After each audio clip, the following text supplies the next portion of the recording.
Honestly, I figured out that I needed to retake it pretty much when everybody else did. It was one of the wildest scenes that I've ever seen on a soccer field, with people stampeding onto the field. And I just huddled up with my group, and we got really good leadership. Guys like Walker, guys like Hani, guys that I can sort of, guys like Sam now as well, that I can sort of lean on in those tough moments, and they really helped me get through it. Sam, how does it feel? Debut goal, penalties, you scored the penalty, chipped the keeper as well. Well, not the keeper, but you got a little Panenka there. How does it feel? How's the atmosphere? How does everything feel for you? Yeah, it's obviously a surreal feeling. I haven't been involved in anything like that before. I don't think anyone has. So for that to be my first game, it was crazy. But I think as soon as the ref obviously pointed to Jack, I felt that we were going to go on to win it after that, and I was confident Jack was going to score. But yeah, I'm just absolutely over the moon. Yeah. Hi, Stephen Boyer from the Sports Special. Coach, I see the grin on your face, and can you talk? Have you ever been a part of a game like this? And what was those last 20 minutes and the whole penalty like from your perspective? Well, listen, as Jack has just said, it's a sensational evening. It's something very, very different. I wonder if when this whole idea of Leagues Cup was created, that they envisaged what was going to go on tonight. And let's be honest about the goal being pulled back as well. That Jack was saved. The guy was off his line, and he moved too early. So the scenes after that just create a very difficult picture to move on from.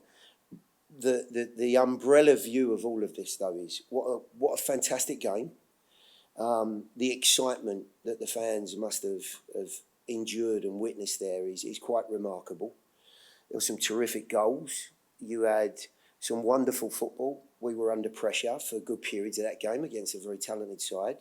But I think we showed all of the qualities that I think we're very much renowned for, whilst also, offering some good opportunities ourselves, especially early on. I thought we should have been in front in the first 15 minutes.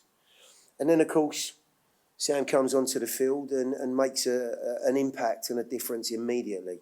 That equalising goal, literally on the stroke of the final whistle, was incredible. And it created, of course, all of the excitement that we're now feeling and going through to the last 8. Yeah, Gary, were you trying to hurry the players off the field there at the end? I mean, stuff's being thrown and being sad, but I also saw when you went off, you kind of stood and acknowledged the fans. I was curious what was going through your mind. No, I think there was a little bit of concern, and understandably so, for the players. There'd been a lot of fans that had run on the field. What I saw, I thought the fans were just, besotted by the Club América players, and I didn't think they were looking like they were going to cause any problems. However, we do know in this current age and world that we live in, there just is never any assurances of what some silly individual might do. So I thought the security did a very good job. At the end there, their players were very gracious, so was their manager. They played very, very well, and I was just acknowledging the support that we had throughout the night in a great game. To the back. Coach, good evening. First of all, congratulations. Now you can say the MLS is competing pretty much with the Liga MX teams. Are you surprised that most of the MLS teams is still alive, and pretty much all the big teams for Mexico, they're done pretty much? Chivas, América. Are you surprised about this? I don't think so. You got a knockout game. First of all, it's a one-off scenario, and an awful lot of things can happen in a single event. We can see tonight the absolute quality that Club América have, but we had a plan. I thought we executed the plan very well. In the end, we fell to a very unfortunate situation and a little bit of bad luck, and maybe the big man in the sky was shining on us when the referee did his job and brought the penalty back, and it gave us that opportunity. But I don't think anyone's surprised at the way MLS teams are competing. The league's improved. I think most squads are very, very strong. We have some immense talent in our group, and so do others. And honestly, as I look at it, there wasn't an awful lot to choose between the teams tonight in terms of chances. Club America had the lion's share of possession, but unless I'm mistaken, you don't win games with possession, you win it with goals. So creating opportunities, scoring goals is vital, and obviously not conceding them as well. Tonight, great game, and we're delighted that obviously we're victorious. Let's go here. Gary, inside of what you might have thought at the beginning of this competition early, and where Nashville is placed tonight, what do you think, or what do you think is the most improvement of the team throughout the tournament? Well, look, as we came into this competition, there were some things that we knew internally, and I'm talking about the locker room now, that we had to try and address. And those things don't just change overnight. You don't go from being a very good team to a very poor team. You don't go from being a team that, you know, are making some poor choices and decisions on the field to one that is overnight just going to make every right choice. So we knew that there were some stepping stones for us. But along the way here, if you think about it in particular, you know, we've played a Cincinnati side that very, very tough in their own ground. Very, very tough anywhere. And the Club América side tonight, they've proven their quality as well. And I think we've shown on both occasions we're a match for those teams. Yes, we've gone through on penalties, but that's just part of the competition. You know, the actual 90 minutes of play, I think we've shown that we're more than capable of competing against the best. We have a couple of questions for the players. Yeah, same. You talked a little bit about just kind of the feelings, but what went through your mind when you get on the field, they score, it looks like you guys are going to lose, getting the header late, and then after that, I mean, your penalty. Just what kind of were you thinking when all that happened? Yeah, I think I don't think anyone had the head down when they scored. Obviously, it was unfortunate with Lucas. I haven't seen it, so I'm not sure. But I still felt like I could get myself in an area to score. I always do when I get on the pitch. So, yeah, as soon as Dax put the ball through to Hanny, I knew just get myself in the box. And, yeah, I was right time, right place. So, yeah, I'm confident when I come on the pitch I'll score and get in the right positions. I think that was part of it. But, yeah, it's just it's just one of them things I think just happened. Same kind of a similar question, because you've never been in a game like this for the first one in there. No, it's crazy, but I think obviously we'll reflect tomorrow, and then now we're looking forward to Friday. I think everyone thinks we can go on and do really well in this competition.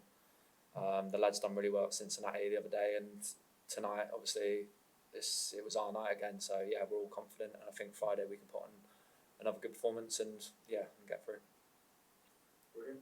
Gary, today we saw you back to the diamond after playing 3 at the back against Cincinnati. From a tactical and technical standpoint, I guess, how did you see your team adapt to that, and do you feel flexible playing both formations?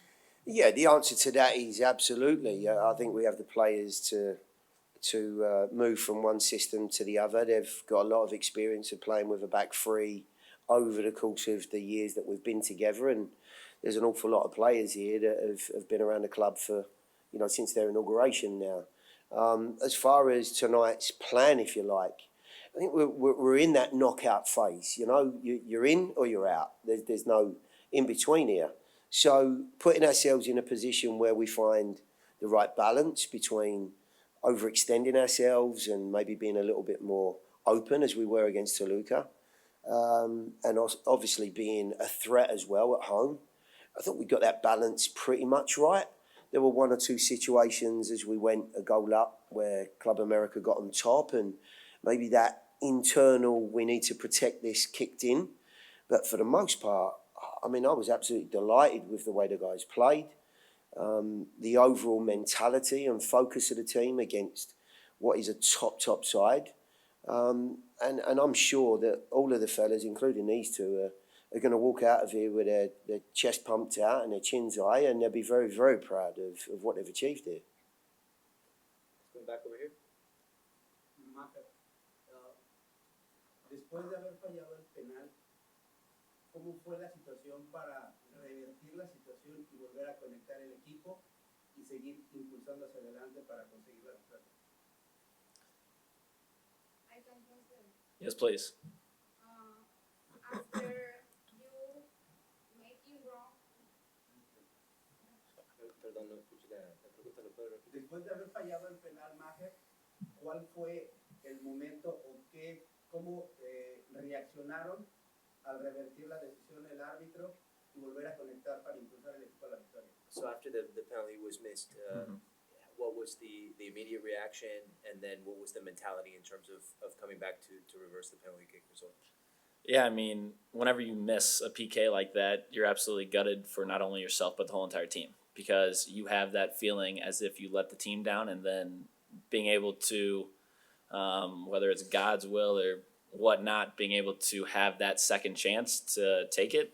I think Sam said it best. It was just meant to be. It was meant to happen, and it was meant to unfold in this manner. And I'm just very fortunate with the guys and character that we have in this locker room that we're able to battle through difficulties like that and get the result.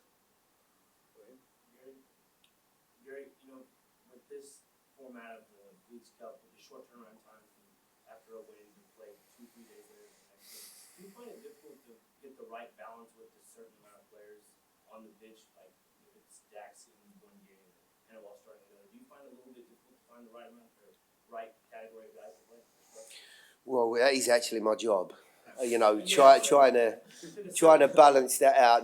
I'm not being difficult, but it's part of the process of for Sam's case, we're trying to speed that process up of getting him in the group and getting him working, and he's put an awful lot of work in behind the scenes. So that 30 minutes plus tonight will do him the world of good, and we take another giant step forward. As far as the rest of the group are concerned, there's a number of considerations. Who are you playing? What sort of game are we expecting? What are the strengths and weaknesses of the side that you're running into? But of course, what plays enormously into that are the players that I have at my disposal. And we're starting slowly but surely to get that group back again that I think was fragmented somewhat when we went into Gold Cup. We ran into some issues in that period beyond. And we're getting back to that group now, and you can sense it in the locker room. We've got a wonderful addition in the gentleman next to me.